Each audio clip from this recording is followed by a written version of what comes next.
What's up, Pool Chasers? Hey guys, we had a lot of requests over the last few months for the Pool Chasers swag. So starting this Monday, we are going to officially launch the Pool Chasers store. So if you guys want to get a hat, a shirt, a shop towel, other things we got going on, hopefully in the near future, please check it out. Go to poolchasers.com. Let us know what you think, and we will jump right into this episode. This is Travis Rasmussen with Choice Pool Care in Queen Creek, Arizona, and you're listening to the Pool Chasers podcast.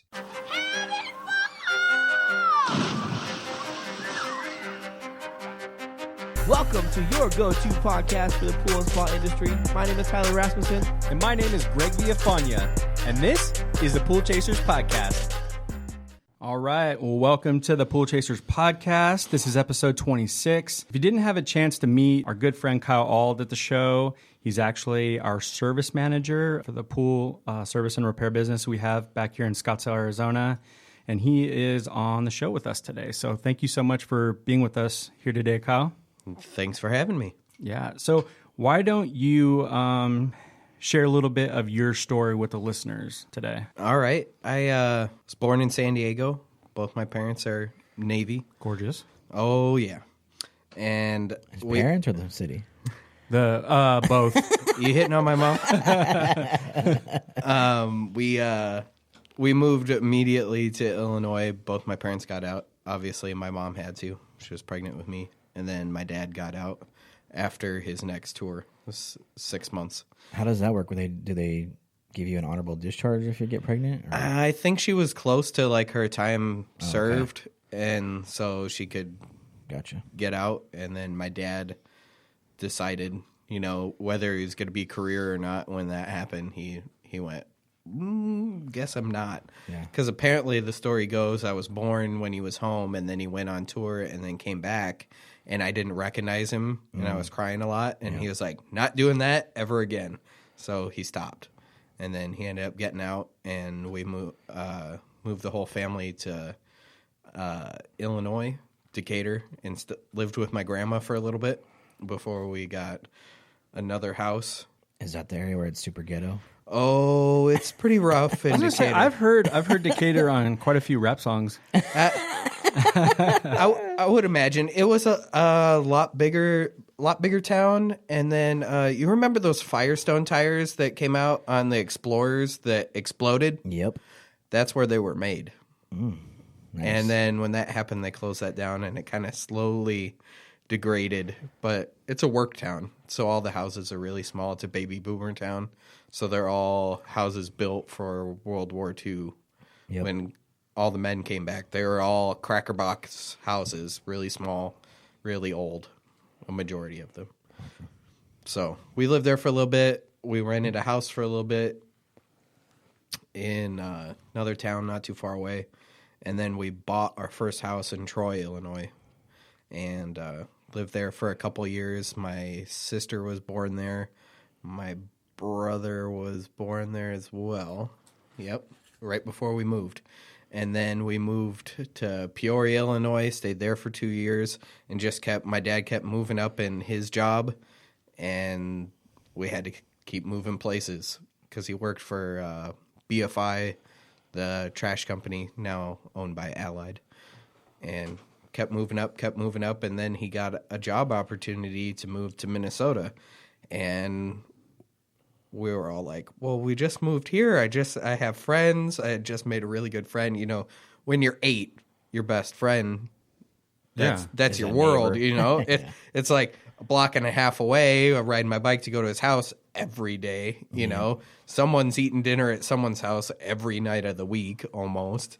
And I was pretty upset about that. We had just built a big jungle gym in the backyard. It just got all set up, and then he got the job offer not the next season. Like, it was we didn't even, I'm sure he was a little perturbed because I know those aren't cheap now that I'm older. Those are expensive. It was one of those big ones with the slide and the canopy on top. And but Dad got the job offer, and we ended up moving to Minnesota at Christmas time. So I was halfway through my school year. I was halfway through 4th grade. And then started a new school in a new state, and it's really cold in Minnesota. Is that when you went to Christian Life? That's when I went to Christian Life School, and that's the same school that my wife and your wife went to. Yep. So But- you kind of maybe met my wife. I think she was in the grade ahead of me. I think it is how it was, or Yeah, maybe yeah, yeah. 2. I can't remember. But we did go to school at the same time, so I could have ran into his wife before they even knew each other. I'm sure it's a small school, right? There's Yeah, it's a small Christian school like ours. yeah, it wasn't that big. I think it's smaller than ours because her graduating class was 9. Yeah, So but I was only there for half a year, and but when we moved to Minnesota, that was a rude awakening. because you got kicked out. I didn't get kicked out. It's just asked not to come back. Completely different. We got a lot in common. Yeah, Kyle. that sounds like the same story between you two. It was so cold there. We actually had, it wasn't that first part of the year, it was the next year.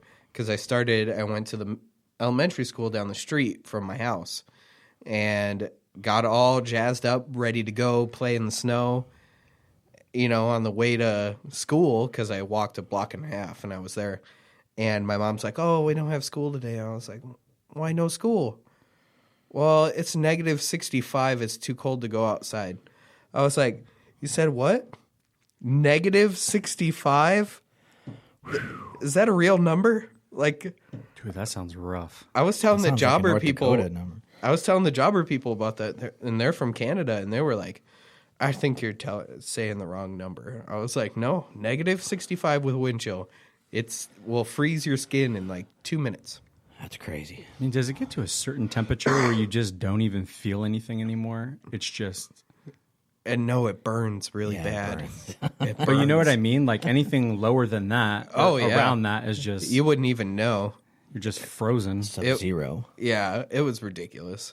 But that was we were like, "Why did you move us here, Dad?" And we had no idea until we were all older. And my dad was like, "Oh, it was like $2,000 or $3,000 more a month." And we were like, "Oh, okay." I'd move to the frozen tundra for that. That makes sense. But my dad instilled in us a work hard ethic from the beginning. We didn't get. They provided everything we needed, but things that we wanted, we had to work for. And, got Christmas presents, got birthday presents, but, "Oh, I want this, I want that." Well, that's nice. What are you going to do to get that? So at an early age, I was like, "Well, I need a job." I was 14. I was like, "Where can I get a job?" And I talked to a bunch of people I knew and ended up doing random handiwork at the age of 14 at a college in town. And all summer, I worked 8 hours a day, 5 days a week, doing electrical, carpeting, painting, tile work, everything. Just little odds and ends fixing dorm rooms after the students moved out. Actually, did not know that. That was- It all makes sense now why you're so handy. That was my first job getting a paycheck. I mean, I cut lawns before that, obviously, running around with my buddy. He'd grab the weed whacker, I'd have the lawnmower, and we'd walk around and, "Hey, do you want your lawn mowed?" And I mean, tried that from the beginning, but I made more money cutting the immediate neighbors' houses. But then after that, I got a job at a grocery store, bagging groceries. Moved up there within 3 months to being a cashier. I was a cashier there until the hours conflicted with my school. So I ended up working at Ebenezer Ridge's retirement home. Yep. What is that called? Ebenezer Ridge's retirement home. Yeah. Like Ebenezer Scrooge? Like Ebenezer out of the Bible. Yeah. Oh. Yeah. It was a Lutheran, but it was interesting. I worked in the kitchen, so everybody would be like, "Oh, you got to change old people's diapers." I was like, "No, I work in the kitchen," and it was like the best part of their day because I got to bring them dinner.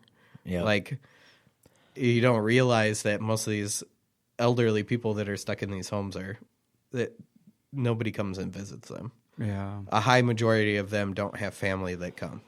Yeah, that's So- super sad. That's pretty rough. It's super sad, but dinner time, always a good time. Yeah, I'm sure you're their best friend. Oh, yeah. Hey, can you get me an extra cookie? I'll see what I can do. And, try to, make them happy. It's their My diabetes. yeah. Oh, those were the worst. The people with diabetes, they always wanted like regular cake and regular let me sink cookies. that cookie. And it was like, oh man, I don't know. Let me talk to your nurse and see if you've been good today, and maybe we could get you a regular cookie.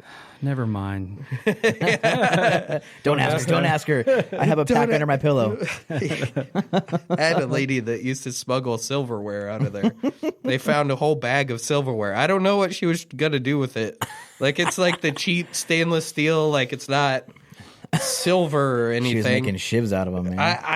I don't know. It got pretty crazy. I've seen some slap fights happen between some older ladies just not getting along. It's like, whoa, what are you doing, Helen? Well, Marge over there, she took my dinner roll. No, she didn't. You ate it already. So put the fork down.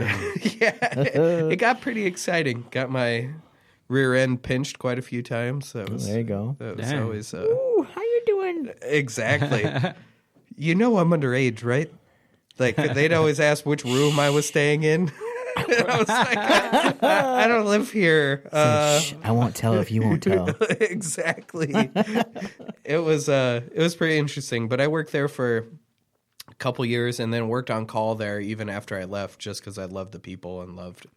I spent at least on two different occasions time with the family during the residents' last moments. And it was super cool to talk to people and see their story and hear about, you see this person every day for dinner, but you didn't know that they were the pianist at their church, and the only time that they can remember anything is when they sit down at the piano.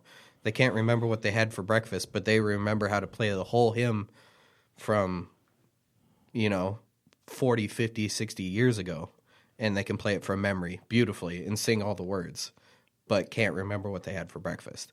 And it was just super cool to hear people's stories and how they lived their life. I got a lot of information on my college papers from those people. Ended up acing a psych test, psych paper from just an interview with one of the people there. It was super cool. awesome. Yeah, talking with the elderly is super cool.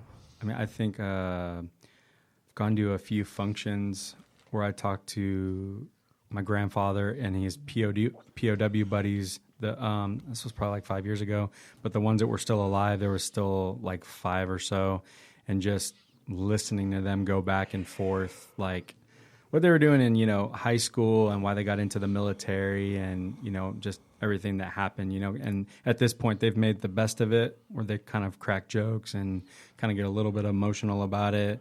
But just listening to that, because that's a whole nother world that, you see in movies and stuff like that. But when you hear people talk about it, it's like, man, that stuff really happened. Yeah. You know what I mean? And it kind of makes you a better person because of it. You have a different kind of look on the world, and you respect these people, because if it wasn't for them, we wouldn't have what we have. So it's really cool to, talk to all those people that experienced some stuff way back in the day. Oh, yeah. And then after the retirement home, the schedule didn't jive with going to college. And I was going to college to do auto body, and I had to stop working there. And I went on call, just kind of worked every once in a while, but I worked at Target overnights. So I'd start work at Planogram team. On the planogram team, working 410s. Well, I didn't start on the planogram team. I started in the back room, but I realized that I needed to be doing something different than just throwing boxes. So they moved me to the planogram team within a month and a half. Kyle and I both did that for a while. Oh, yeah? Yep. Target planogram team. If you ever go into Target and you're like, oh, yeah, it's over in this aisle, and then it's not, that's us. Yeah. You guys screwed up. Yeah, no, we just move stuff. Yeah, you just like move it. You'll come in, and then the next day it will be gone. You're like, oh, I was here yesterday, and this is where my socks were. Yeah, we redid the whole soft line area, and now your socks are actually 3 aisles down. That's pretty rough, man, because if you walk through Target, you see like the different color backboards and stuff. like if you on the aisles behind the paper behind the shelves. Oh yeah. All that's what we had to do, man. And you had to pull all the shelves off of everything, pull all that out, and there's like these little pop pins that hurt your thumbs every They're called time. pips. Yep. And you like yank all that paper off. Then you have to go find the box number in the back with like the right freaking paper that you're supposed to put up with this plan. And then you like get the paper out, freaking pop it back in. It's And rough, dude. hope that Target Corporate sent you enough. Sent you the right one or enough. Or what? You just Or have it an ugly didn't look Yeah, right. you just pull it off. Or and you leave didn't blank. do it. Yeah, you just leave it blank. Yeah. But yeah, I did Halloween to Christmas transfer. That was super rough. It was like 3 overnighters or something crazy. Not fun. But mine was always overnight. Well, I did work overnight, but it was like I don't remember. It must have been something different that I did because it was definitely rough. Anyways, My shift started at 6:30 or at night. 8 o'clock at night, and then I worked till 6:30 in the morning, and then I drove to college. Yeah, yours worse than mine. I think I started at 4 a.m. Yeah, like 4 to 10 or something. and then I went to school from 7 to noon, and then I drove home and I went to bed. And I did that Sunday night, Monday night, Tuesday night, and Wednesday night. And I had Thursday, Friday, Saturday off of work, and I had Friday off of school. Friday, Saturday, Sunday. So Thursday during the day, I was just like a zombie. Like Friday, I'd get home Thursday from school at noon and go to bed and not wake up till Friday morning. Like just sleep like 16 hours Yeah. and recharge and then go back at it. But I had to work hard to pay for my college. At that point in time, my dad had lost his job. My mom was working a part-time job for fun money. Before that, it became a full-time job had to pay the bills. And that was right around when right in college. It was rough for our family. We had a lot of work we had to do to make things work, but we did. Everybody pitched in. Everybody did what they needed to do to make ends meet, and we did for a long time. And but learned that work ethic right off the bat. So, and then I went to college. I was the first person in my family to graduate college. No one had done that before in the Auld family. And then Nice job, dude. Yeah. Yeah, that's really cool. And then I got hired right out of auto body school. It was just a 2-year program, but my mom encouraged me. She was like, get your associate's degree. Don't just get a certificate. She's like, you can go back and get a bachelor's in something else with that associate's. Like, do the little bit of extra work and don't take the easy way out. And I didn't want to because I had to take harder classes and extra classes that weren't just working on cars. And she was like, no, you really should. And I'm like, okay, I will. And took harder class. I had to take psych. I had to take an English class. I had to take all these. I had to retake my English class because I actually took, in my senior year of high school, I took some college classes and ended up. That didn't work. That English class didn't work. Didn't transfer. Well, it transferred for the certificate, but not for the associates. So I had to retake it because I kind of stunk. But I got hired right out of there. Worked at an auto auction in town in their body shop. And I started at the bottom, not knowing anything. And they taught me a lot about the kind of body work they did there. It was a lot more... It was a lot less than what a normal body shop is because they're not dealing with collision work.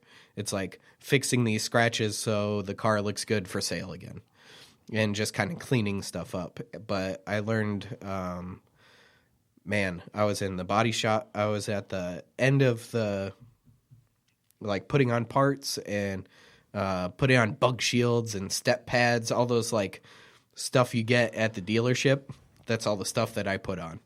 And then they went, oh, we have a spot open in the body shop. Do you want to work? You should come work over here. I'm like, well, I hope so. That's what I went to school for. And I started doing body work there. And then we got super busy with 3 different contracts. And they were like, okay, why don't we have you help the painter now? We want you to learn that aspect. So I prepped for the painter for a little while. And they're like, oh, you're actually pretty good. You want to try painting? I was like, well, I haven't done it since school. So they kind of taught me their system. And I started painting. And we had so much work that we started a night crew and a day crew. So I got moved to night crew painting. So I worked Monday through Friday for 9 hours at night and painted cars all night long. And that was back before cell phone minutes. Like, you had to wait till 9 o'clock before, your minutes were free. Yeah. You remember that? I used to always, wait till 9 o'clock, and then I would do all my quiet work, and I'd call my girlfriend at the time because the minutes were free, and I was never awake when she was awake. It was a rough deal, but it was pretty funny. I just remember I was like, well, that's how long ago that was, when you had hours when minutes changed. A long time ago. I know. That's funny. I had a crank on the side of the cell phone. And I worked there, worked overnights, and then we lost one of the contracts, so we switched back to days. And they were like, but you're really good at what you do, so why don't we have you help our painter? And I was like, okay, I can do that. So I would prep the car to be painted, and he would paint it. And we had That sounds worse. It is worse. Yeah, the prep work sucks. It's not the fun part No. by any means, but I made the most amount of money there at that point in time because we got paid for flag hours, and my painter was ridiculous. He painted over 100 hours a day, which is unheard of in any other body shop because we had 2-car paint booths and we were just doing bumpers. You could paint 2 cars at the same time, and I was going nuts all day just prepping and sanding and taping off things. And I learned how to multitask and how to take into account what other people were doing. It was one of those things where I just kind of learned how to work fast and efficient. And then we lost a bunch of contracts, started losing momentum there. And I got a job offer from a family friend who bought a body shop. And I was like, okay, it's time to get my feet wet into real collision work. And I went to my manager and told him, he's like, take the job, Kyle. I don't know how long I could keep you here. So I went over there, worked with Mark over at Soulfisher Collision for a while, 2 years.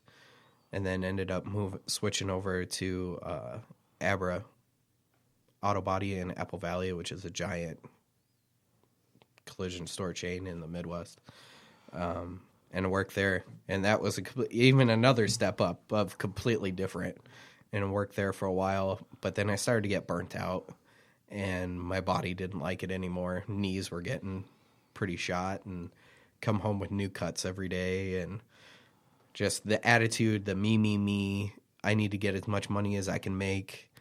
Commission lifestyle is not me. I'm not that type of person.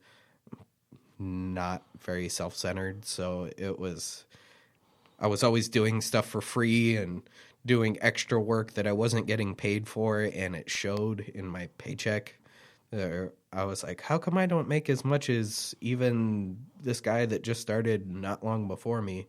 They're like, oh, you do too much stuff for free. I was like, well, if I don't do it, it won't look good. They're like, yeah, but they're not paying for that. I was like, I couldn't do it. I couldn't leave something undone just because someone didn't pay for it. I mean, it wasn't to the point of costing my shop money, but it costed me money. And I ended up, that's where I met Tyler, because I started dating my wife. Well, obviously not my wife at that time. And we get it. Got invited on a family trip to go to New York. Yep. And that's where I met Tyler and her whole family, which was kind of interesting because they didn't live in Minnesota. They lived in Arizona and in Connecticut. So that was complete opposites. Yeah. And we were kind of somewhere in the middle there. And we went to New York City for... Our other brother-in-law works for ESPN, which is badass. Yeah, it is. In Connecticut, so that's why I live there. But that's the only way I'd live there, too, I think. Yeah, I think that's the only reason he lived there, for sure.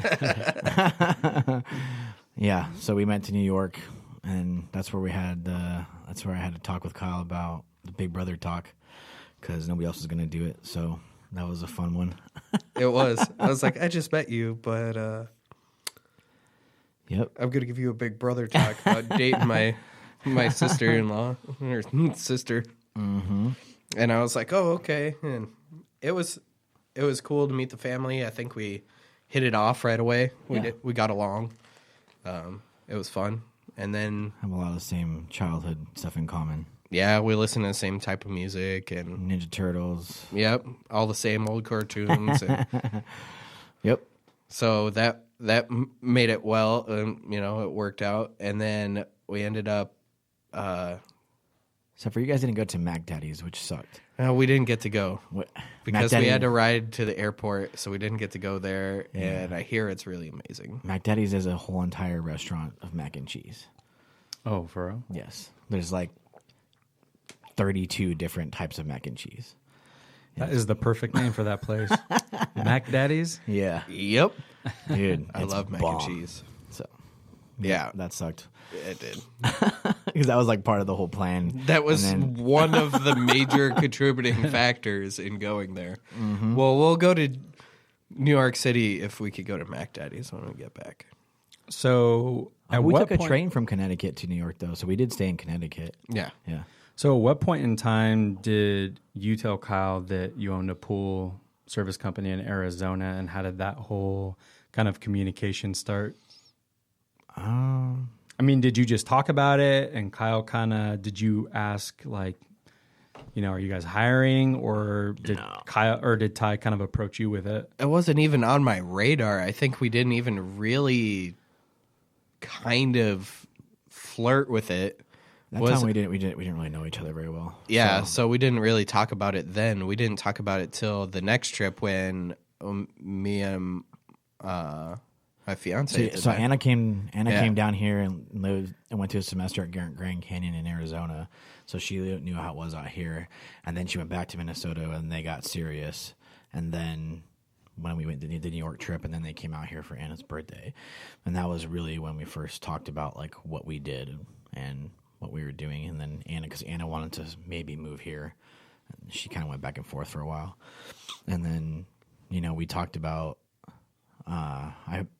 His buddy Jim Moore was the one we were talking about maybe coming to help us, and then he got a big promotion on his job, so that didn't happen. But I mean, we went back to Minnesota for your wedding, and that was when we really kind of. Well, we were supposed to actually have a talk about it, but we didn't really get to talk much about it. So Nope. I talked more with like Anna and some other people about it, and then. One day we lost like 3 technicians in a row, and I just called Kyle and I was like, "Hey, dude, I know we talked about maybe doing this next year, but if there's any way you can come like in the next few months, and if you're serious about it, that would be awesome." Because we're tired of rotating this position and it blows. Yeah, we had set it up for like April. I think so, yeah.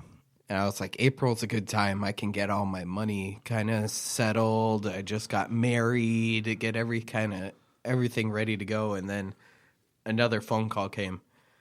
Dude, can you do it any sooner? And it was like, let me talk to Anna and see what I could do. And it just came in the perfect timing because it was right around Christmas. My job was horrible. I was hating it. I was not getting my raises, not getting recognized for the work I was doing, putting in extra work, doing extra stuff, and not getting recognized. If I remember appreciated. correctly, that's why we had the conversation, because Anna was concerned that he wasn't happy with what he was doing and knew that we had jobs, and I think that's how the conversation started. It was like, well, if you're not happy, man, like we can make it happen. Like you can come work for us, and you want to move out here anyways, so I mean, did that will be make appreciated you for what you do? that make you nervous at all coming all the way over here? And I mean, you're dealing with, a much warmer climate. You're doing something completely different than you've ever done in your whole entire life, right? You've never done anything with pools. No, I swear I'm in them every once in a while, Yeah. In a So public pool. in a public pool, in a hotel, and we had one of those like. My family friends had one of those like 4 foot Doughboys. above ground pools, you know, where you could run around in a circle and get all the water moving and like a big big bathtub. Yeah, that's all I knew. Like, I didn't have any knowledge of chlorine, acid, pH, alkalinity, none of that. Like, how to use a brush, like, none of that. Had no clue. And what scared me the most, I think, especially being freshly married, was I have someone else I have to look out for now. It's not just about me. If it was just about me, it probably would have been a little easier, because I would have been like, well, if this doesn't work, I'll find something and I'll make it work. No, this has to work. Like, I have someone else I need to take care of. That's honorable to even think that way, but do you think that pushes you to put that in your brain that you have no choice but to make it work? It's like, I'm going to do this, and no matter what, regardless of what happens, this is a paycheck, and I need to figure it out, and I need to be the best I can possibly be, because I have to provide for myself and my wife. Yeah, it definitely sets my will to make the best of every situation and learn and pay attention. And I came into it, and I remember sitting and talking with you guys and going, hey, I don't want any handouts. I'm Tyler's brother-in-law, but that's it. Like, I don't want that to come into work. I want to learn. I want to work. I want to earn a paycheck. And I want to do my best work possible. So if you guys give me the opportunity, I will do it. Yeah. And that was like my one thing, because I definitely didn't want people going, oh, he got the job because he's related to Tyler. Like, never wanted that ever. Yeah. And that was something I thought about, because I had been at jobs where people were hired on because they were related and they sucked. And it was just horrible. I never wanted that ever. So I was like, let me show you. I will work as hard as I can and learn, and you tell me when I do something wrong, and I'll fix it. Yeah, and that was super important. We definitely had conversations about that, because, we also wanted you to know that that would never be the case. Everybody around here gets to the next level by showing up every day, paying attention to what we're talking about when we do training and all that different stuff.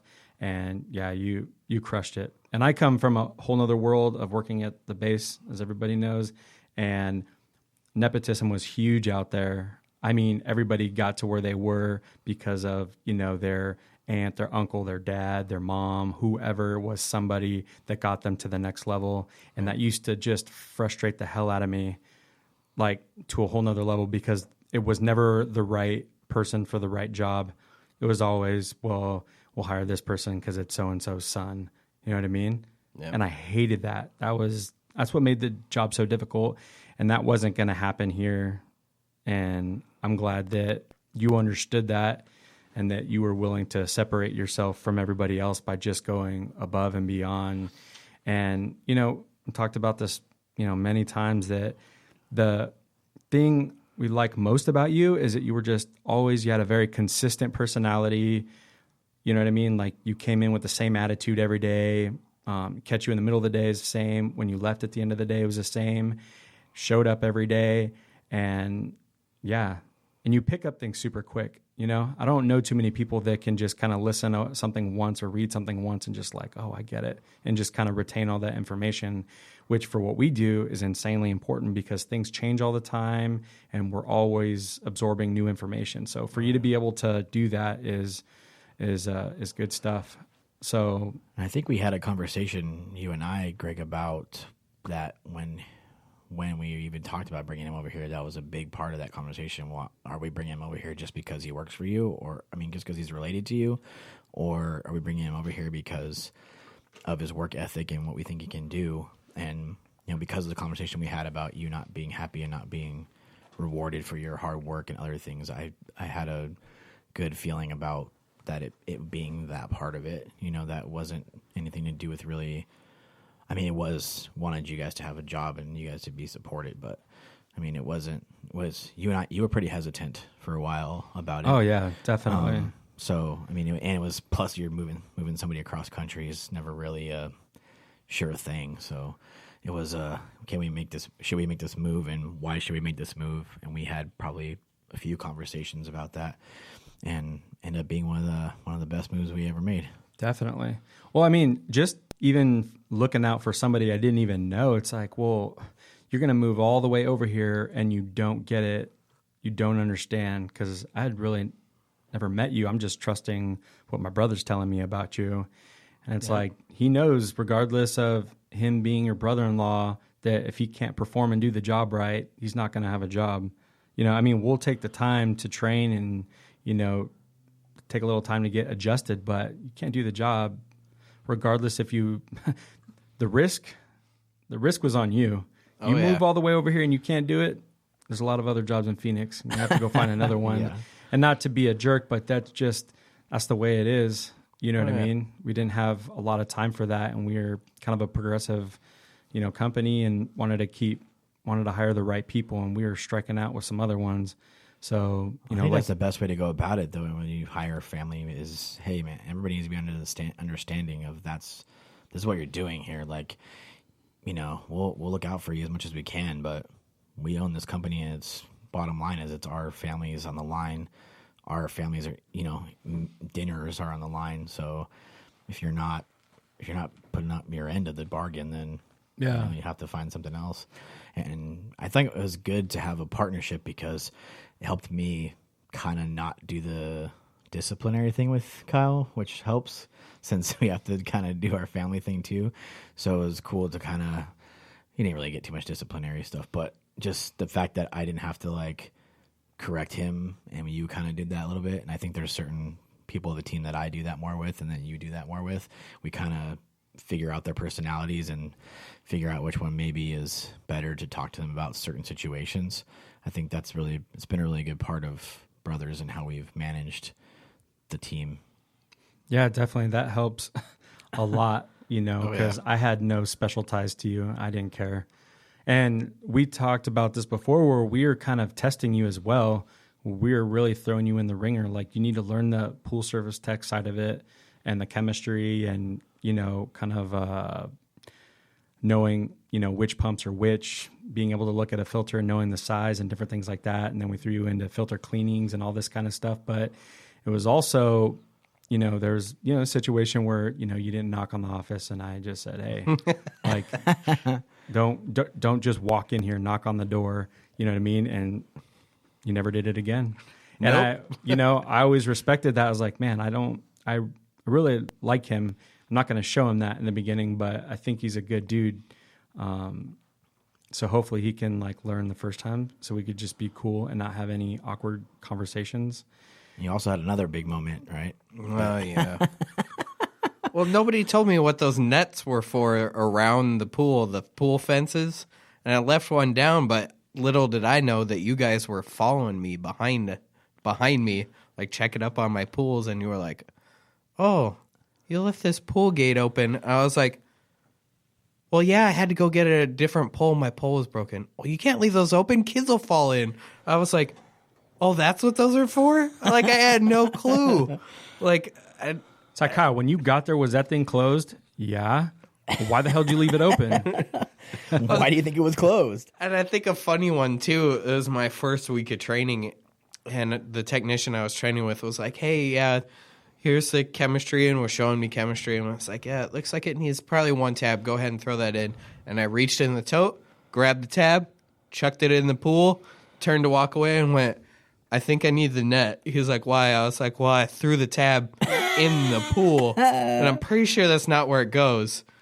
And he was like, yeah, it doesn't. It goes in that floater over there. That's how little I knew about pools. Dude, it's not an Alka-Seltzer. You don't. I don't know if I knew that story. Quick to solve. Yeah, that was like my first or second day. Heard like that either. I just hucked it in the pool because he said toss it in, and to me, tossing it in would be like actually tossing it in. Actually tossing it, and it left my fingertips, and I went, that was the wrong choice. That was it. That wasn't it. Was the tech like, wow, you really don't know anything? Yeah, he looked at me. He was like, here's the net. Have fun with that. And that's when I learned about white nets. That's probably he probably did think, well, that's why you're Tyler's brother-in-law. Yeah, exactly. I'm like, I'm not doing. Oh, so you got hot right here.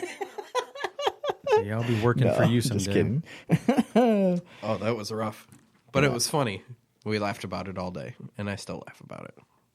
And I think, another one of with the big decisions when you became the service manager, that was another big talk and another big, we're not promoting you for that reason. You being my brother-in-law, you're promoting you for what you did and what you've earned. And, we definitely in the back of my mind always to recognize people for their hard work. And I know we had that conversation before you moved here about you not being appreciated. So always tried to do that. But even in the conversation and even when we pitched it to the team, that was never part of any of the mention. And it was, we definitely made the point of you earned this because of your hard work and not because of anything else. So that was another big turning point in that. So yeah, it was nice to have even the technicians at the time who had been cleaning pools longer than I had go, no, you should be the manager. Yeah. You have that skill set. I clean pools. You should be a manager. Yeah, because you have to have the personality for it. You got to be consistent, and regardless of what's going on, you got to stay level-headed. Because if you're just losing yourself all the time, it's just not going to work. Because there are so many times like, dude, what are we going to... You would talk to us about it instead of bottling it up. You're like, what are we going to do? Because this dude ain't working out. Like, we need to figure something out. This is what's going on. It's not getting better. Try different things. Like, we need to do something. But it was more of like, that was part of your job. You know what I mean? It was never like, man, I don't get paid enough for this shit. You know what I mean? It was just like, hey, this is part of my job. I'm paying attention to what everyone's doing. This isn't working out in this area. What's the next step? You know what I mean? Yep. And that's the best thing, because people that kind of, they don't have any self-control. I think that's the most difficult thing, is they're just like getting super down and they're not discussing what's going on, and they just bottle it all up, and then they just like blow up. And it's like, dude, I had no idea that this was going on. You're the service manager. Why aren't you talking to us about that? You know what I mean? And it was cool that, we have all our meetings, but since day one, the communication has been phenomenal. It's sometimes a little crazy, you know what I mean? We always know what's going on. A lot of phone calls, a lot of text messages, using Slack and Jobber and, all the other things that we use to keep up the communication. So that has always been the biggest thing. So I think anybody out there listening to this, if you have any kind of goals of being a service manager, I think that is the biggest thing. Personality being consistent, crazy good communication, and your eagerness to learn, and that's the other thing. Caring about the team, like you have to be able to actually genuinely care about people. Otherwise, it doesn't work either. Yeah, because if you don't, you'll find out right away, because you can tell even just the body language and the way the team is if they're not comfortable around their, service manager. Oh, for Because sure. if you don't want to say anything, like you mess up and you don't want to say anything, that's a problem. You're not comfortable. And we say it all the time. We're like, dude, I don't care what happens back there. You break something, break a window, whatever the case is, stuff happens. Like, it just is what it is. Any one of us can do it, but we got to know. Don't try and cover anything up. Yeah, don't let me find out from the customer. Yeah, I'm not going to get fired because of it. I mean, if you're breaking a window every day, that's a big problem. You know what I mean? Because you're really not paying attention. Yeah. But, like, you got to make people feel comfortable. You know what I mean? So we appreciate that. Thank you. So where we're at today, I mean, what is this everything you thought it would be? I was glad to switch to management. Pools are awesome, but it's a little tedious. Yeah. It's a little tedious. It's just, you got to definitely have that mindset in your head, like, okay, I'm going to clean pools, and being a manager, every day is different. It's like, okay, what does today hold? I have my schedule set. This is what I'm supposed to be working on. But then all of a sudden you have a technician call out sick. Someone blows a tire out in the middle of nowhere. AKA today. AKA this morning. But do you think that helps you understand where they're coming from? Because if you didn't clean pools yourself, you would have no idea what that struggle is. Actually, going into the auto body industry, I like working on cars so much. I was like, someday I want to maybe own my own shop, maybe manage a shop. And I had this mindset after having so many managers that either didn't know how to do the job or didn't care. They just wanted results. I was like, if I ever get into a leadership role, I'm not going to be that person. I'm going to know what they have to go through on a daily basis so I don't ask them the stupid questions. Well, why didn't you get that done? Well, because it's 125 out. I ran out of tabs 3/4 of the way through because I had 3 green pools. I don't have any more liquid because I can't carry that much on my truck. Oh, I'm not going to ask those questions. I'm going to go, okay, yep, it really sucks right now. It's really hot. Next time, let's try and bring 3 cases of liquid instead of just 1 because you obviously know on your Tuesday route you have problems with this. And there's that understanding that every day is different, every route is different, every pool is different. So some days you can't bank on Mother Nature working in your favor, and sometimes you need more of something, more than you abnormally would ever need. And if I hadn't have cleaned pools, I probably wouldn't understand that and be like, well, why didn't you have it? Like if it's something basic, like you ran out of tabs, you know how many pools you have. It's kind of, that one's a tough one to explain away, but I can only carry so much of one thing. So it understands, you understand like, oh, okay, this is, I've run into that problem before. So it makes it a lot easier when you've done the job. For sure. I think we had that mentality from the very beginning, especially when you, Greg, started to join in the company, and that's why we decided to have, you clean pools so that you understood, okay, I understand what you're going through. I understand it's 115. I understand, that, you got to spend time to lube this O-ring to make this thing work. And, we've always taken that role as a leadership team, I think, together.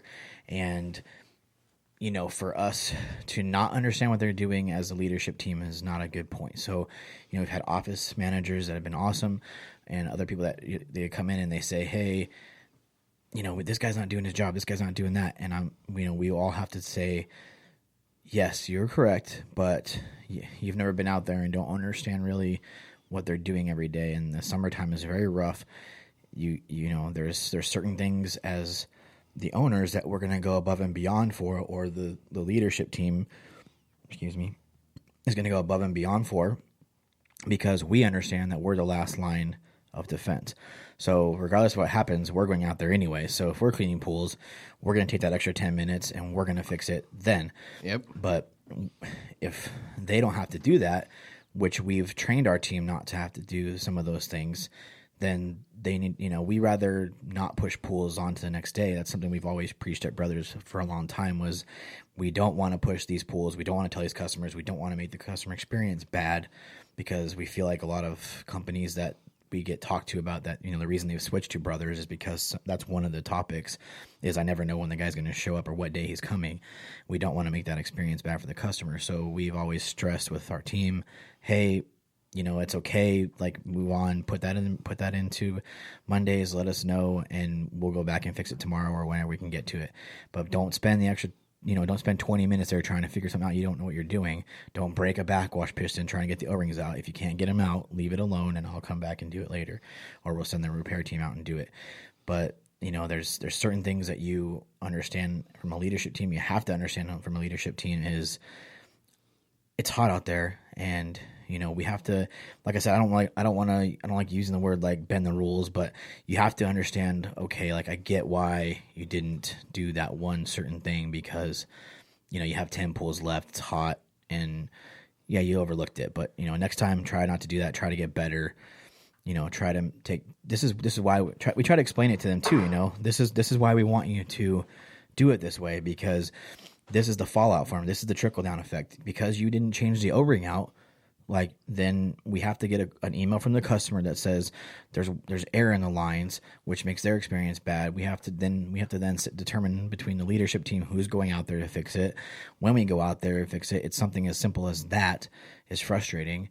But like we have to teach them and train them. Like, okay, this is why we tell you that, to look to check the O-rings when you do it, because this is what happens, and we end up having to go back out there, not you. So you have to have that mentality, as a leadership team, to understand, okay, it's hot, I know what they're going through, but if you don't do it, if you don't do the job, if you weren't in the field doing the job, you would never understand any of that. Oh no. It'd be very difficult for you to relate to as a service manager. And that's a good point for, anybody listening to us that's a leadership team or the owners of a company. Like, try not to be the a-hole that forgets what it's like out there, because when you become that guy, nobody respects that and nobody wants to work for that. You know what I mean? We don't take on pools that we wouldn't clean. We try not to do that. We try to make the pools run as efficient as possible when we take them on, just because we know how hard it is to work with pools that aren't efficient. Please don't forget that when you become a leader or an owner, like, you have to understand that your team is the most important part, and you have to keep that machine running right, or your life is going to be miserable anyways, because nobody's going to want to work for you, and you're going to end up working weekends and nights and trying to fix problems because you didn't take care of the foundation. So, it's really important to remember all that and remember what it was like to be in the field. And Greg and I have talked about this several times. We try to remind each other of that a lot whenever a time comes up and we get frustrated. Yeah, there's certain times where we're like, dude, come on. Like, you should have freaking done that, because that's the simplistic, that's like the third thing you learn to do when you clean pools, man. But Yep. You got to look at it from two different angles. You got to look at it as like, yes, that was dumb, but let's take the opportunity to teach that person and train that person. And instead of just blowing up on them, that's, of course there's incidents where we have done that. It happens. We're human, but you got to try and take every situation and make it the best. We ran, I think, a good example of the training aspect and teaching and learning. It was before I was a manager, and we were talking about Challenger pump baskets and how Challenger pump baskets have that hoop on the top, and if the hoop isn't intact, that doesn't stay down in the bottom of the pump, and then you end up with a lot of debris going past, and it clogs the impeller on the Challenger pump. And me going, oh, it's supposed to have a hoop on it, and going and doing my whole route and finding like 12 of them where the hoop was either broken or completely gone. And it was like, oh, okay. And then I kind of made a mental note then after I talked with the management team at that time. It was like, all it takes is a little bit of training, and then they can see the things that we already know. Mm-hmm. They may not know that it's not supposed to do that. May not know that a pool fence has to stay up. Otherwise, because what it does, what is the cause and effect of all the decisions they're making, that the reason, if air gets into this system, when it shuts off, it's all going to go out somewhere and blow the skimmer lid off. These things need to work properly, and when they don't, this is what happens. So that incorporation of knowledge fixes those bigger problems later on. Yeah, I think it's really cool that you saw your managers at Abra and other places not understand what you were going through, and when you couldn't relate to them, and you took that opportunity to say, you know what, if I ever get to that position, like, I'm gonna make a mental note and keep that mentality. Yeah, that was my primary, like, I have to do this. That's a good manager to me. Mm-hmm. Like, that's what I want to see in a manager, someone who understands what I'm doing. Well, we always say, man, you're the best manager in the game. So we appreciate all you do. And I think, if you ask each one of our team, we will give them a shout out. If you ask Al, Brandon, John, Shane, or Jason, who the best manager is in the game, I think guarantee they would all agree that you take very good care of them. So good job, man. Thank you. Yeah. And how have you adapted to the changes in the business? Because when you started off, we were going through different software. We were doing all kinds of different things. I mean, how have you adjusted to that? Because huge on processes and always building different PMPs for different things. I mean, how have you been able to adjust with all that? Because I know that's not easy for everybody. It's definitely not going to be easy for our team to be able to, keep flipping through different software. And I, give them props for being able to kind of adapt to those changes. But how have you been able to, keep up with that stuff? It definitely is something you have to set your head thinking about, going, okay, you can't be in the old school mentality of, well, this is just how you do it. It becomes I know the job I have to do, and this is the process we'd like to do it in. And switching softwares is always, I think, especially at Brothers, we figured out that we don't do a major rollout. We don't make all the techs switch at the same time. That backfired horribly, because then my phone blows up all day long with, how do I do this? How do I do that? How do I do this? We kind of learned, let's switch one technician. Okay, you can learn how to use Depulse before it was before it was Mondays, Yep. which is just as weird. Great program, just weird. Let's switch one technician, work out all the bugs with him, train him on that, get him efficient where he understands how to use it properly and it works, and then we'll go to the next technician. And it gets a little hairy for a while because you're using multiple platforms for the same thing. We were using Mondays and Basecamp at the same time. Mm-hmm. And I even still go back to Basecamp every once in a while to look at old photos to figure Back some in the things. archive. Yeah. And it's like, okay, I got another. I think Daniel was the last one we switched out back when Daniel worked with us. Mm-hmm. And it was like, hey, Kyle, why haven't you taken care of this pool issue? I don't know what you're talking about. Well, it's in Basecamp. Oh, it's in Basecamp. I haven't looked at Basecamp because it was taking a longer time. We had a problem with his email because he had it in Spanish and we couldn't switch it over. Oh, yeah. His password was That's in right. Spanish That's and he right. forgot what it was. Yep. So, but yeah, taking time to train, especially, and understand it yourself before you ask a technician to do it. That was the big thing. It can't be easy, man. I mean, Greg and I are obviously entrepreneurs, and I think working for entrepreneurs can't be easy because I'm sure you guys have talked several times about us switching programs, switching things up, trying to make them better. But it's hard for us to not try to change things quickly because we see a problem, we're trying to fix a problem, and then what 3/4 of the processes we've come up with is to fix a problem or because something was happening and we didn't want it to happen. But it can't be easy, like working for that and being under that. So, you've done a good job, but how do you think it is like trying to go bounce between all those changes? It was we're doing this now. Oh, I think we tried to use two programs at the same time for the same thing. Almost the same thing. We were trying to use Jobber for kind of what we used Mondays for, and it got a little hinky there for a little while. It got a little crazy. Yep. We rolled out several different programs and several different things that are make it hard to stay on the same path. Has it been clear to you everybody's role? I mean, in terms of you see the things that me and Tyler do and the things that we come up with as being owners and kind of, I'd like to think that we're pretty progressive and we're trying to think ahead of things and building processes and different things like that.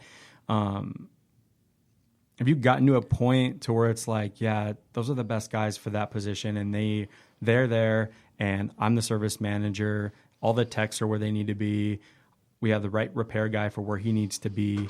Is there, because I feel like sometimes it's not very clear and people don't quite understand what people's roles are. And does that all make sense to you that, everybody's in the right position? Yeah, I think where you run into the issue a lot of times is people are kind of afraid to give someone a chance. And you really only find out what they're really good at when they fail. Like, okay, you are not good at that. I'll let you know right now, I can swim. I'm not good at it. Yeah. I could survive if I were to fall in, but I don't choose to do it on a regular basis. I'm not good at it. I'm negatively buoyant. I'll just sink. So I know... Are most leprechauns? Yeah, it's actually an Irish thing. It's all the gold. All the gold. No, it's tough because I had to learn that I learned that in my other jobs. When you fail, you can choose to beat yourself up about it or go, okay, not doing that next time. Didn't knock on Greg's office door, got in trouble, not doing that again. Left a fence open, chucked a tab in the middle of a pool. Okay, that's not how you do it. Change mentality, learn the correct way, and do it that way. And a lot of times, some technicians we've had, and I've seen, hey, this is how you do this. Okay, and try it, and they still fail. And they're like, okay. And you have to, as a manager, go, okay, why did he fail again? Did I not explain it correctly? Did he not learn it correctly? Did he not? And then talk to him and go, hey, how about, and come at it from a different way, and then go, oh, now I understand it, and then they'll catch it. I've had to do, especially on these applications, draw out with pictures and step by step, and some guys learn by reading and then doing. Some guys learn by just watching you do it and go, oh, okay, yeah, I could do it. And some guys, it takes so much repetition, but then finally they get it and they're good. So you could see that role. Sometimes people, you're like, okay, he doesn't do filter cleans. That's not his gig. He cleans pools really well, though, and he can do that. Well, but he's not the best guy for diagnosing an issue. If I have an issue and it's in the area of this technician, I maybe have him stop by because I know he's really good at that. But you only find that out by giving people a chance. Well, let's see if he can figure it out. Oh, nope, he can't. Okay. So that at that point, you have to go, okay, do I need to do some more training, or is that just not his cup of tea? Yeah. And I think you have to understand that not everybody is wired the same way as you are. I mean, we had to accept that a long time ago because there's a kind of a new generation of people that take things extremely personal when you try to correct things, and you're just trying to help, but it's like, how can I say this without, making them feel like I'm micromanaging them? You know what I mean? So it's kind of a trip that you really have to think real hard about what you're about to say, because you don't want people to take it personal. And I think there's some people that just don't care, and they're like, I don't care if you take it personal. This is what I'm saying. But if you care about the culture and you care about your company and you want it to go to that next level, you're not going to get there if you're not paying attention to the times and to the new generation and the way that they're thinking. And I think that is sometimes one of the more difficult things, is putting yourself in their shoes and being like, okay, I know I think this way and I wouldn't do that, but I have to figure this out for my people. Has that been kind of a weird transition? Because I have a feeling you came from the same world I did and Ty, where when I first got started at the base, it was, you could not take things personal. It was just left and right, getting lit up for every single thing. And it was pretty awesome getting a lead over me that was like, hey, if you can take this, it'll make you, the best person you can possibly be. This is all stuff that you need to know here for this job and in life, because you're going to learn some stuff. You're going to learn how to build processes and how to problem solve. And now I love problem solving. I don't like problems, but I like rising to the occasion. You know what I mean? Like, okay, this is what's going on. How do we fix it? You know what I mean? Going through common sense steps where it's like, what are we feeling? Why are we upset? We're upset because this keeps happening. Okay, why is this happening? It's because of this. Okay, can we fix that? Can we build a process to kind of, get through this much easier, kind of have a flow? And it's like, okay, let's do it.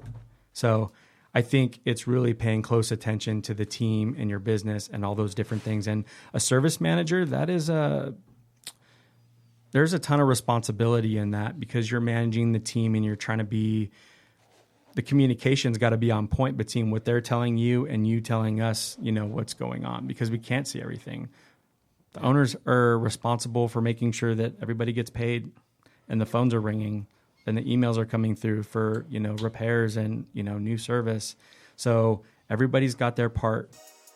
Thank you guys for listening so far. We will jump right back into the episode here shortly. I just want to say thank you to everyone that came out to the Pool Chasers Mixer in Las Vegas. It was our first ever event. It was so amazing. We were so overwhelmed with the response, guys, and we're so grateful to the Pool Chasers community for taking your time and your money and spending it with us on that night. It was one of the coolest nights of our entire lives, and we're so grateful for the opportunity to be there with you guys and to be the voice of this awesome community. We're so proud of you guys. Thank you for mingling together and sharing experiences, and it was just the coolest vibe that we've ever been around in the industry. You know, everybody was so willing to share, so willing to talk with one another, and just you could see tons of laughter, tons of joy, tons of friendships forming, and Greg and I are just so grateful that we get to be a part of it. So thank you again for coming. We had so much fun in Las Vegas as well at the international show. It was a blast, and we can't wait to come to more shows here shortly. So hopefully we'll come out to one near you and we can say hi and maybe do another mixer in those areas. So we're looking into doing some cool stuff. So we hope you guys are excited with us, and we can't wait to see you. So thank you, and we will jump right back into it after a word from our sponsors. What's going on, everybody? This episode is brought to you by Jobber.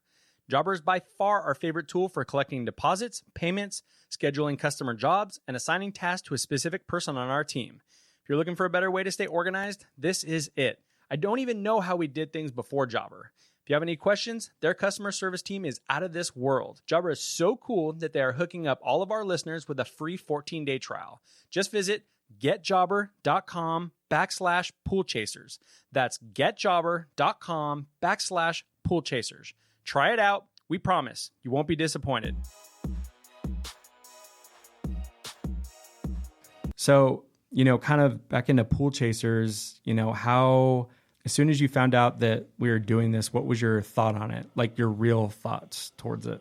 My real thoughts are, oh, great. They're splitting their time between two different businesses. Yeah. Like, what's going to happen? Am I not going to be able to get a hold of them? Are they going to be too busy to deal with all of the things that Brothers is? Because Brothers is a living, breathing, moving entity. There's so many things going on at any one point in time. If you're out of the mix for a while, you won't know what's going on because you got to really pay attention. And I was like, okay. And then my second question was, what's a podcast? I'm like, I've heard of it, but like, what is it really? And, doing a little research and going, oh, okay, that's kind of cool. And then it took a little bit because you guys weren't even super sure right at the beginning. You're like, okay, how are we going to do this? What is our goal? What's our end game? What are we doing here? Can we make this work with Brothers? Can we make this work this way? And how are we growing? And it was one of those, I know how you are, Greg, and how you are, Tyler, where you're not going to be like, we're going to do this thing. We'll tell you about it later. Like you're not going to tell me all this information and then change it and then change it and then change it. You'll be like, we're working on something. Yeah, we'll let you know when we figure it out. When we know what we're doing, we'll let you know. And it became okay, well, let me know as soon as you know, because I'd like to know, because you guys were so excited about it. Not knowing right away was like killing me. It's like, well, what's so awesome that you were so excited about? What is this, thing that you guys have created? Right. And we've talked about this before where I don't think we were as transparent as we could have been. It kind of had this weird feeling, and we weren't doing it on purpose, but there was kind of this weird vibe where like we were being secretive about it, but we weren't. It was just more, we weren't sure what it was going to be exactly. All we knew was that we wanted to step up the education for the pool industry, and we wanted to talk to people that know far more than we do and how they got to where they were, so that we could use it for our business, and so that now thousands of people can listen to it and have something to take from it, and that we don't have to keep failing an insane amount of times. You can maybe listen to a story of when say Jeremy was in the messy middle, and that's where you're at, and you're like, you know what, I need to do what he did. I think that's a game changer. Even the books that people recommend, it's crazy how much is in books. And we were just talking to Greg Garrett about that. if you crack open a book, there's some lines in there that will change your life and that will change your business model, will change everything. And it's crazy how clear things can become just from listening to stories and reading things. You know what I mean? Mm-hmm. But we definitely could have been more transparent. You live and learn. Nobody's perfect. Damn sure not perfect. But I think if we had another shot at it, we'd definitely talk about it a little more. Even the discussion of trying to figure this out. Not quite sure what's going on, but here's where we stand. And we learned a lot of that too from our mentor, Michael Dennis at X Pools, that's been on the podcast. Is he shares everything with his team. Like they have these crazy meetings, and I mean, they go over finances, they go over this, they go over that. And it's just the transparency is like on a whole nother level. That way, nobody feels like out of the loop. And you don't want anybody to feel out of the loop. It's just, sometimes I think you can get a little lazy in that department because you're running so fast over there. But you have to understand that if you don't want your team to make assumptions about what you're doing, you know what I mean? Yep. It's much better to just be like, this is exactly, I'm going to share with you exactly what I know. You know what I mean? And that way, because especially as a go-to guy, you're our go-to guy for almost everything. And you need to know pretty much everything. You know what I mean?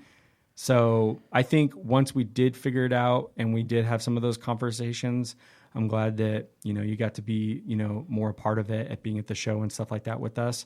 It helped us learn too, because we did at one point then sit down the entire team and give them the first Pool Chasers gear that we ever made. And so, the first shirts and first hats, which have the PC on them and stuff that we don't even make anymore. Like we did give out the team and said, hey, this is what we're doing. We don't want it to be some kind of secretive thing. If you guys want to listen to it, this is where it's at. The episode 1 is our story, which is, the company you work for. So if you want to listen to it, check it out. This is what we're doing. Whether or not they keep listening to is up to them, but we're pretty transparent after that. And I think it's been a much better, relationship on that. Yeah. I loved how stoked everybody was too, getting the hat and shirt. That was really cool. Prior, you didn't know anything about podcasts, but were you listening to audiobooks? Do you read? You doing anything like that? I can only read if I'm like super into it, but from a young age, whenever we went on a road trip, we always had an audiobook. It was usually C.S. Lewis, Chronicles of Narnia, Lion, the Witch, and the Wardrobe. Those were usually, we had them all on CD. 8-track Gay Garrett. Yeah. I'm just kidding. Hardy Boys. Yeah. We always listened to that, but didn't really have audiobooks so much because my mom was an exceptional reader. Her brain worked in such a way that she could read ahead in her mind to the end of the sentence, and then when she was reading aloud, could put the different inflections that were there because, most of the time you just read as your brain reads. She could read ahead, and she is excellent at the spoken word. So, Mom, read us a story. That's cool. Yeah. Exceptional to this day. Remember the CDs, when the audiobooks came out in CDs, the cases were like as thick as a book. Oh, yeah. Like 16 CDs. And flip through them. End of CD 1. Yeah, Put and in of CD these, 2. even these ones, they were like 4 or 5 discs long. Wow. Mm-hmm. But Yeah. time flew so much. Now you pop a DVD in, watch a movie. Mm-hmm. Yeah. And I've never been a good reader. I know how to read, but to sit for a long period of time. And I think when I found podcasts, 8, or so years ago, I was drawn to it so quickly because I've always loved information and just being as knowledgeable as I can. And even things I don't know about, even to this day, I go through so many different podcasts. If I don't know what this is, I'll listen to it because I'm just so curious about what's going on in this world and outside of this world. And it's fun for the imagination. But, and that's why we thought would be such a good idea is everybody can listen to something. You know what I mean? Everybody has a little bit of time where they're driving or working out or doing something to where they can listen to this. And it's so cool because we've been introduced to a lot of people that don't do audiobooks, they don't do podcasts, they don't do any of it. And once they finally are like, okay, I'll try it out to see what this is all about. And they're like, their mind is blown. You know what I mean? Where now they're like, I loved it. And now I'm checking out all kinds of other podcasts because this is obviously kind of the tempo and format for podcasting where there's a ton of information out there. Because you can really, I mean, now they got the murder episodes on there. You can listen to the news. There's politics, there's sports, fantasy football. Obviously now got the pool industry stuff, with David Van Brunt right. and us pool chasers. And was that Chlorine King? Yeah. Mm-hmm. So there's so much stuff on there and it's growing like crazy. So the information, it's just crazy. You can be I didn't go to college. I took a few classes and went through EMT training and some different things, but I've learned so much more through podcasts and audiobooks just because there's so much education available through those. And there's a lot of, colleges, Ivy League colleges that are now putting their lectures through podcast so that the kids that are in the class can actually listen to them once they leave because they found that, they're absorbing that information so much better when they're actually, listening to it or it's really watching cool because it. you can listen to it 2 or 3 different times instead of just the one time you sat in class. Yeah, I'm sure exactly. that helps a lot. And that's the whole point of education, right? Is to understand it.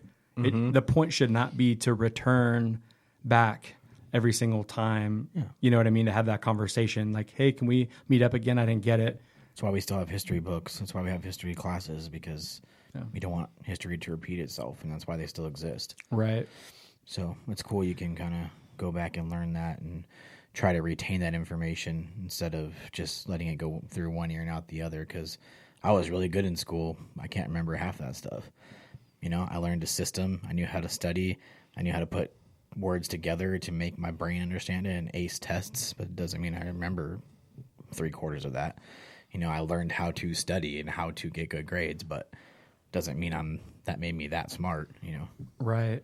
Yeah, that's so interesting.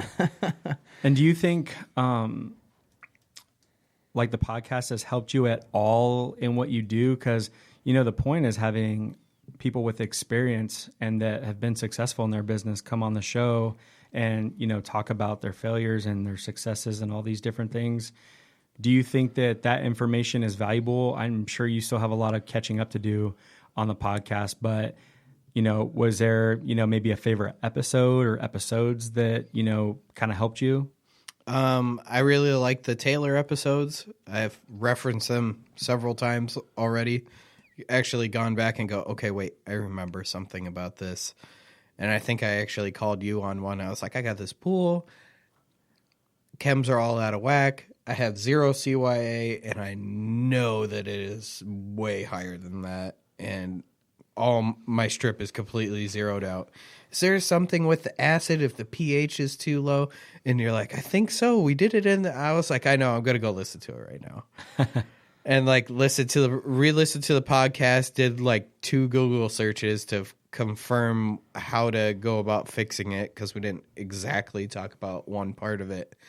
And called you back up and I was like, okay, this is how it works. I remember that. This is why this is this way. This is how you remedy this situation. This is how you do it. And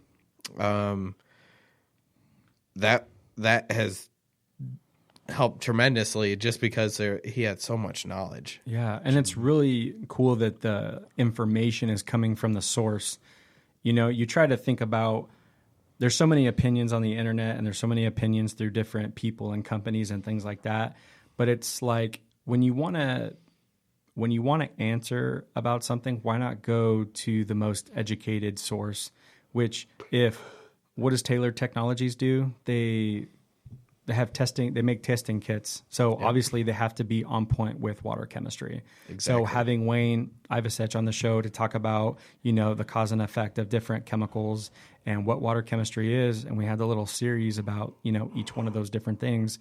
Is man, if it were us in the very beginning, we would be glued to that, taking notes, and it's just crazy how beneficial that whole entire series was just because it's coming from the source. You should believe that.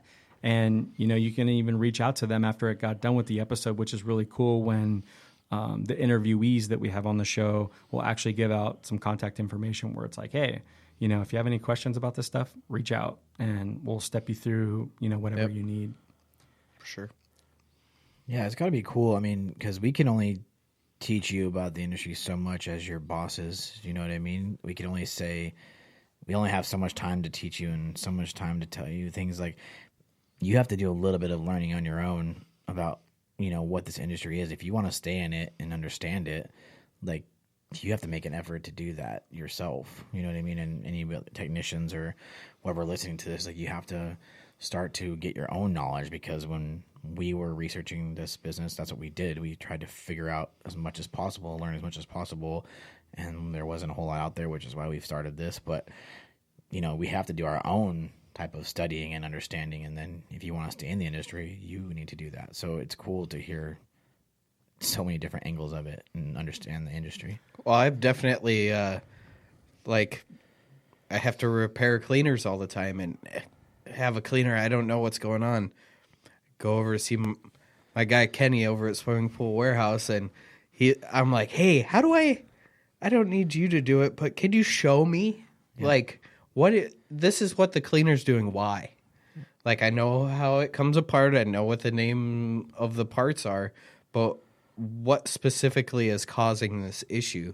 You'd be like, oh, when that happens, you got to change this gear, and that knowledge is there. So you have to think about it in this industry. A lot of the knowledge that's out there is in people. Yeah, and so, Kenny's like the Mr. Miyagi. Oh, yeah. The pool That's equipment. I could just see somebody going there and be like, can you help me figure out what's going on with this cleaner? And he just put the blindfold on. And you have to be one with the cleaner. Wax on, wax off. Feel this. Yeah, you gotta be one with. Snatch the pebble from my hand. Yeah, seriously, I could totally see him doing that. Well, I've said several times when we talk about cleaners that Kyle knows way more than I do. I'm not going out to fix cleaners because I don't know how to do them. So, I know the basics of how to change things, but if it's diagnosing a cleaner, that's definitely Kyle's department. Yeah, and that's. Hopefully you can appreciate that, always putting our pride aside to tell you that you know something more than we do because you're in the field more than we are at this point in time. We're still out there, but for things like that, when you're running out there, you're installing new cleaners, you're looking at cleaners you haven't seen before, and you're doing the research, you're watching the videos on how to make repairs, you're talking to Kenny or, people at, SEP. I think that's insanely valuable for management and owners to put that pride aside and tell people, you know what? I don't know. I have no idea. If you figure it out before I do, let me know so we both know moving forward, SCP rolled out a new cleaner. It's like a Gobi and it has like weird rubber feet on it. Yeah. And I was like, I think I have a couple pools that could work in, but I don't really want to. I tried to get a free one out of them. It didn't work. But another guy I'd used was just buying one. I was like, you put one of these in yet? He's like, no, it's my first time. And I was like, here's my number. Call me in a month. Yeah. Let me know how this thing's going. Doesn't make sense. And I ended up running into him not that long ago and was like, hey, how's that cleaner working? And he's like, great. I've installed 6 of them. Yeah. Like he has like this whole kind of like, I was able to, okay, now I know that one's good. He's like, it works at this kind of pool. It doesn't work at that kind of pool. And just like not being afraid to go, I don't know. I'm going to find someone that does know, though. Yeah. And especially technicians never want to know, never want to hear I don't know, and then nothing following that. Right. So when you say I don't know, you have to go, okay, well, but I'll find out where, and I'll let you know. Yeah. I think a point to be made, when you're talking about how we can admit that Kyle knows more than we do on certain things, I think part of that is strategic that we've made and designed. And when I talked about with Jobber live at the show about like how to give things up and how to kind of delegate things. And I think that's one of the things, as like an owner, to save your time. Like I've pretty much delegated the cleaners to you because I decided at one point like it wasn't beneficial for us as a team for me to spend hours and hours and hours learning cleaners because I'm not going to be the one in the field pulling them. I'm not going to be the one touching them. I'm not going to be the one repairing them. So I know enough what I learned when I clean pools. And then, once you started rolling with it after Doc taught you some of the stuff, then, I was like, nope, talk to Kyle about that. I don't know. Ask Kyle. Like, that's what you got to do. Because I don't want to spend 2 hours researching the cleaner if Kyle already knows.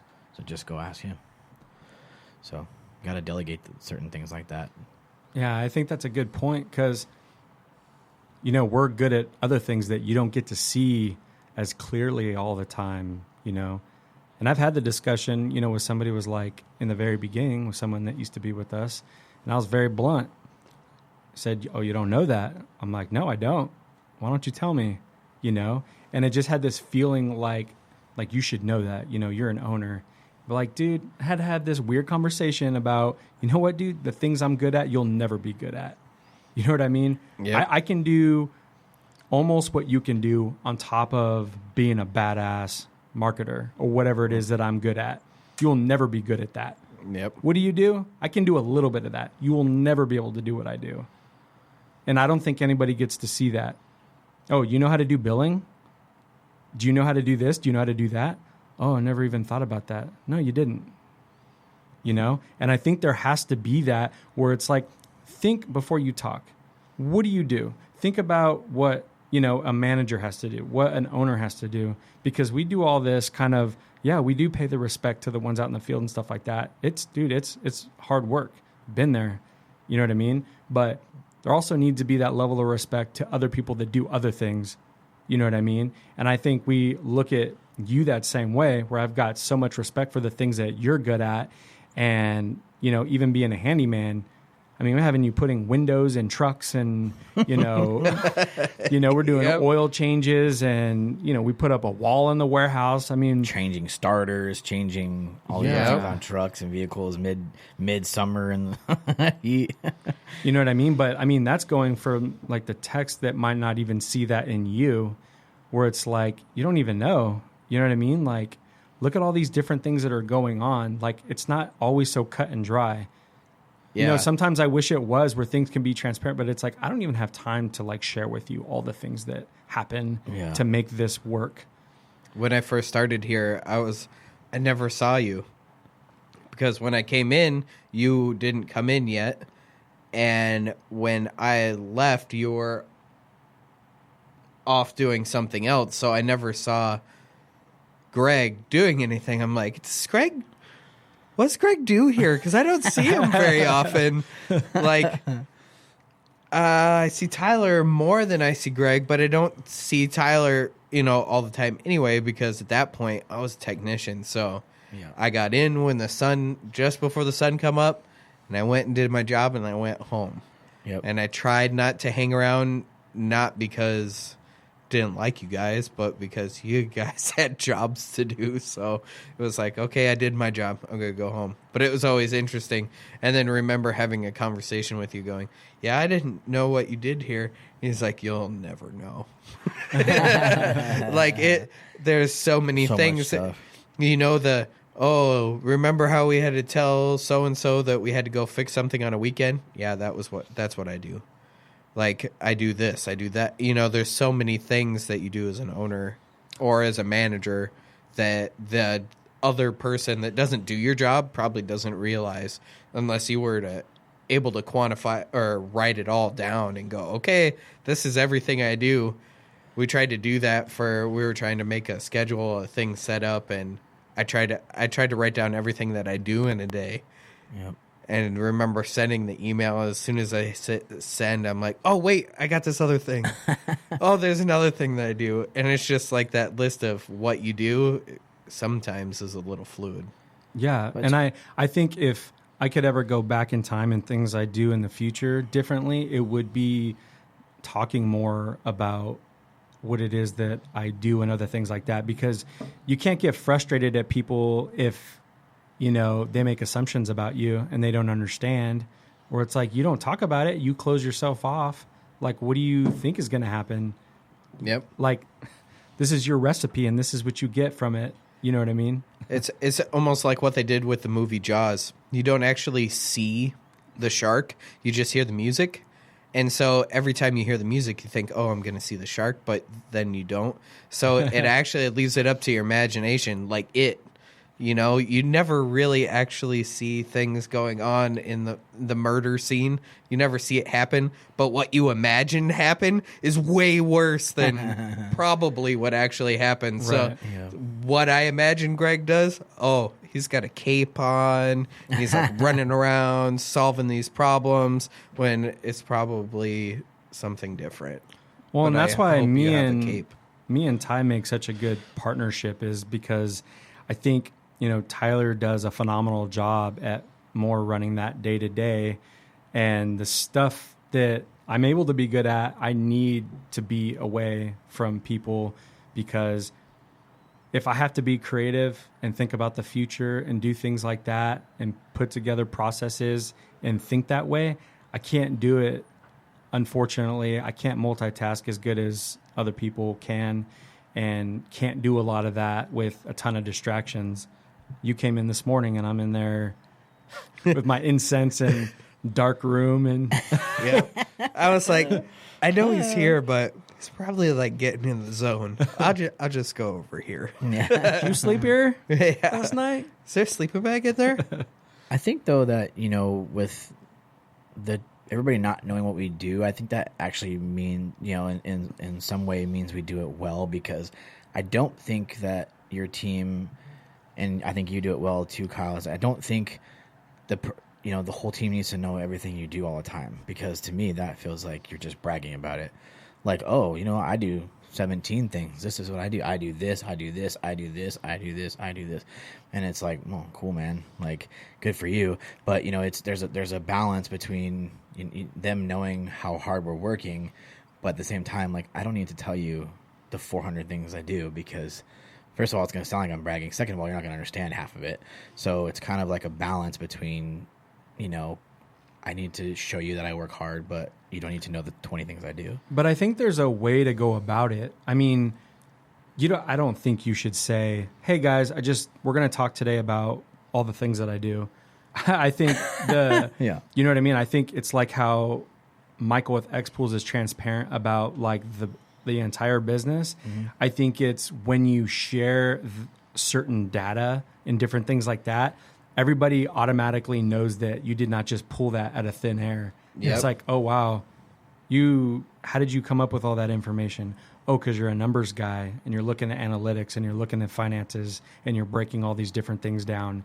Like, no matter how silly you are, I don't know any other word for it, mm-hmm. but you will be able to put that together fairly quick, that it's like, oh, wow, okay. Yep. You know what I mean? Yep. Like, if you were talking about that, I was like, good job, everybody, because our team is so awesome and we have such a good culture and we're doing such a good job. We got more Instagram followers. We got more Google reviews and Bing reviews. And we're now, you know, a 5-star company on Yelp. And this is the review that just came in. And it addressed your name in it, Kyle, because, you know, you went above and beyond for that customer. And when I think sharing those insights you're showing what you do without directly saying that this is what you do. So is there any good advice you'd give to anybody out there that might want to be a service manager now or say in the future? Is there anything that you've done that, you know, kind of helped you get to where you are? Because, you know, we didn't just give you that position. You had to earn it. I definitely say learn as much as you can about the job so you can understand where the problems and issues arise from. Or could arise from. It helps you plan ahead, and it also helps you understand the people you're managing. Listen more than you speak. Because if you're not listening to what they're talking about, you don't have the right to put in input. You got to listen to the technician's problems. You got to listen to the things they aren't saying. Like, man, why is he having a bad day today? Oh, he just got served papers, and now he's got to go to court to do this, that, and the other thing. Oh, that's why he's having a bad day. Normally, he's a good tech. You know, you can put those things together. You got to be able to read into it. You got to do things you normally wouldn't do, like drive halfway across the valley to bring one of your techs a soda and a corn dog. You know, you got to read into who they are as a personality. Like, maybe that works way better than getting their paycheck. Or maybe one of your texts is like, as long as I get paid, that's all I care about. When I first started out, all I cared about was not having to talk to my manager. If I didn't talk to my manager, that was a good day, because that means I didn't do anything wrong, and I didn't get in trouble, and I did what I was supposed to. You have to adjust with the times, and now, these days, a lot of people like hey, you did a good job today. Thank you for doing what you were supposed to. Thanks for catching this random issue and fixing it, or contacting me about it, or keeping your eyes open, or you have to be a little more, I guess, keep your eyes open to actually see what's going on with your technicians. That makes being a manager a lot easier versus just going, oh, I know it. The only reason I'm a manager is because I know what I'm doing. I mean, you do know what you're doing, obviously, but how can you further your technicians? It makes your job easier. Yeah, and that's extremely valuable, and that's one of many things we saw in you that were like, you know what, he's different. You know what I mean? And you have to know that, you know, the people that make the decisions to promote somebody are always watching. You might not think so, but they are always watching. Mm-hmm. And when you're just making one good choice after another, and you're showing up every day, and you're eager to learn, and one of the big things is when you get thrown a curveball at the end of the day and say, man, would you mind doing this on the way home? And you don't even hesitate. And you say yes. Because I don't think a lot of people understand how much of a test that is to see if change in your day, how much that's going to mess with you. Because most of the time people are like, no, I can't do that. I got a thing. Oh, but like what? It's 11. Oh, I have plans at 11:30. Oh, that's cool, man. No problem. You know what I mean? But there's so many little things like that where you just like, yeah, sounds good, boss. What do you want me to do? And that's the other thing, respect. You know what I mean? It's nothing about us. It just makes us feel good that we have somebody that is respectful to us as we are to them. Because have we not shown you the same respect that you show us? Yep. And that's how it always should be. Yep. You know what I mean? There's a really good book. It's the the 48 Laws of Power. Yeah, well, it's a really good book. You should all check it out. There's a ton of really, really good, insightful stuff on how you should treat your bosses. Man, I think you should, that's a good point you make, and some of the stuff we struggle with. If you want to, like, move up within a company or move up or do other things besides clean pools, like, you should probably do the cleaning pools part correctly, for a while. Before, don't just assume that you're cleaning pools and, you get burnt out and you're good at it. Like, there's a lot of different ways to be good at it, and you can get better at it and get better and get better and get better. Like, that's the reason you got promoted to where you work. It's not because we just thought you would be good managers, because you did that. Like Greg said, you are consistent with your times you showed up. You're consistent with how the pools were done. You're consistent with your attitude towards the team. You were consistent with when we asked you to do things, you said yes. And I think we're pretty good at asking things. I think a lot of other companies sometimes ask them to do things that are kind of like that's like way out of my way, man. Like, I don't think we really do that. Most of the time, if we ask you for some help, it's because we really need it. And you're already going home that way, in that direction. Like, we're not making you drive to Surprise. Like, you're not making you drive 40 miles out of your way usually. It's like, hey, man, can you just do this real quick on your way home? I know you live here and it's 5 minutes from your house. Like, those type of things, that's what impresses your leadership team. And you don't have to do it every day. If you can't, just say no. But explain, like, what, boss, I would really like to do that for you today. I just really, my kid has to be picked up at 2:30 and it's 2:00. Like, I can't, I just can't. I really, really wish I could, but I can't. Not just like, no, I got something to do. Yeah. Like, come on, man. Yeah. Like, and you've been doing that we haven't asked you to do anything for a long time now. And that's the other thing, is that you put the pieces together. You tell us, hey, I'm going to do this on my way home, or, hey, is it okay if I do this? Or I did a little bit of research, like, not just always, hey, what should I do in this situation? All right, I'll check it out. You know how to do that, though. Like, it's never been any of that. I think that's the other big thing is, you want to get put in the position, like, do the homework, especially if you know how to do it. Don't just, you know, because it's like, I might as well do it. It's like, can you email this person? I don't know what's going on. Did you look in the CRM? What happened last over there? Like, and it's something super basic. You know what I mean? And that's what we really love about you is that you have all your information together before, you know, talking about it. It's like, hey, this is what's going on. This is what I think we should do. What are your thoughts? No, sounds good. Appreciate you doing all of that. You know what I mean? But go above and beyond in your current position. You know what I mean? Go above and beyond. Make it known that you are the best at what you do. I mean, if you can't be that, bosses and management don't see you in that way. Like, just because you think you're good, like you're not doing what we're asking you to do, man. Pay attention. Listen to what we're asking. We're asking you to do these certain things correctly. Can you enter the report correctly? You've been missing steps in the report for weeks, and we've told you 7 times. Put this in the report. Put this in the report. Put this in the report. Like, there's a reason we ask you to do that. If you can't do that, do you think we're going to trust you to go clean filters? You think we're going to trust you to go do repairs? Like, you can't do the basics, man.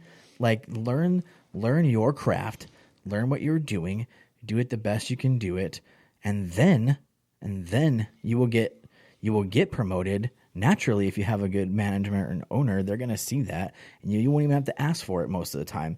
They'll see it in you. You'll get your raise. You'll get your promotion because you deserved it and you earned it. Don't just expect that you get promoted because you've been here for 2 years.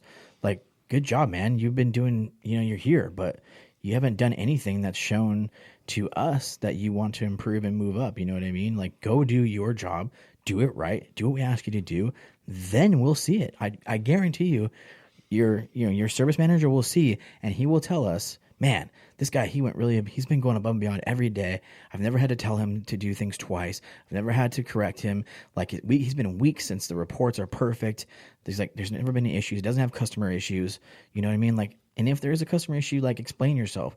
Like we always say, if you break something, tell us. It doesn't matter. We'll fix it. But do what we're asking you to do, and we will notice. Yeah. And I think that goes back to just creating good habits. Every job that any one of us have had, we went above and beyond. Even if you don't plan on staying in the pool industry, or maybe you want to own your own business one day or do this and that. Man, when I worked at Pizza Hut, I was the best freaking delivery driver, waiting tables, make pizzas.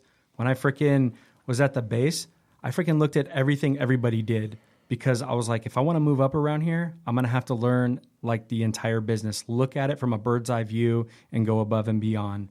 And it was like sweeping at the end of the day, not even being asked to do it. How can we make this better after learning what our goals were at the end of the day and at the end of the week and the end of the month, and going to all the training that was provided.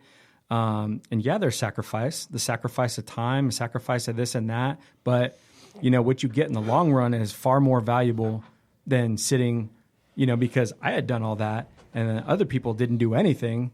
And it's like, man, how come you can buy a house, and how come you can, pay off your car, and how come this? It's because I didn't go and get shit-faced every night. Yep. I didn't say stupid stuff like, I don't have time. Yep. I talk to people all the time. I don't have time. What do you do? Oh, you don't even have kids? You don't have a business? You don't have this? Oh, you got a 9 to 5? You got to get home and play video games? And you're trying to get to the next level? Pfft, get out of here. Right. Yep. You know nothing. Yeah. I think, this episode is going to come out before Garrett's episode, but he made a really cool point about how he taught his sons and daughters how to clean pools and how to do this industry in water chemistry. And he said, yes, not that I necessarily want them to grow up and be this, but like, if you understand this trade and you're good at it and you learn it, like, you will always have a way to put food on your family's table, because this industry will always be here. When you learn trades, if I wanted to go clean windows right now, I could go clean windows for any window cleaning company in this valley, because I know how to do it. Because if this industry failed, that industry boomed, and I had to, I could go do it because I know how. If we teach you how to do the business and you learn it, like, you go be whatever, go graduate college, do whatever. But there's always something. I do know how to clean pools. I do know water chemistry. I know how to do this, and I can always go back to that and feed my family. I thought that was a really cool point. Yeah, that's extremely good point. I mean, learning learning any trade is amazing, and especially being in the, doing body work and all the different automotive stuff you've done on top of now being in the pool industry. That should be the most valuable thing to you, is especially if you have a family. It's like, man, what if the economy falls apart or this happens? Like, what are we going to do? Man, if you know a trade, especially now, the way the internet is, you can go on all these social platforms and just put on Craigslist, hey, I'm a handyman, or hey, I'm just a pool guy. If you need like a random pool cleaning or something, hit me up. It's X amount of dollars. Like, there's so many different ways that, if you needed to make money to get by, or you needed like a weekend side hustle or whatever it is, like, dude, you're the best man for it, learning all those different things. I guarantee you, man, you walk into any pool company and you explain to them how good you are, they will hire you on the spot if you know what you're doing. They'll ask you 6-7 questions, just like we do. Like, oh yeah, that guy definitely knows what he's doing. Like, that guy's who I want. You know what I mean? Not the guy that's like, yeah, when I walk in the backyard, I, do this and, like, you know what you're doing, man? Those, we just ask basic questions when we do interviews. Like, do you know how to do this? Yeah. What's your procedure when you go in the backyard? Anybody that tells me certain things, same with you, like, you can pick up like, oh yeah, like that dude knows what he's doing. Get any job with any company you want. Yeah. Guarantee it. So this has been really good. Yeah. This was a good episode. Thank you so much, Kyle. Yeah, thanks for having me. We really appreciate all you do, man. You earned every promotion, anything that you've gotten in this industry, you've earned it. So thank you for all you do for us and the company and all our guys. Yes, sir. You the man. Thank you. Thank you guys so much for listening. We truly appreciate your time and your ear. It means the world to us that you guys take time out of your day to hang out with us in the Pool Chasers community. So we appreciate all of you. And if you have any questions, please email us at poolchasers.info@gmail.com. Please check out our Instagram, Facebook, Twitter, and YouTube pages. And check out the Facebook group as well if you have not already. It's been an insane value in there. I've seen so many cool conversations. Greg and I are so proud of you guys for all you're doing in there. So thank you for all the positivity. Also, if you guys are listening to the podcast, if you could take a picture, a screenshot of it, and share it on your social platforms, that way we can grow this community. That would be great. Tag us in it so we can say thank you as well. And if you got any pictures of you wearing the Pool Chasers mixer hats or any of the other swag, it would be awesome to see you guys in it. So take a picture, tag us, and we'll try to reshare it. Also, it would mean the world to us if you guys could go to Apple iTunes, leave a review and rating for the podcast. It really helps us there. So thank you again for your time, and we hope you enjoyed the episode. See you out there, Pool Chasers.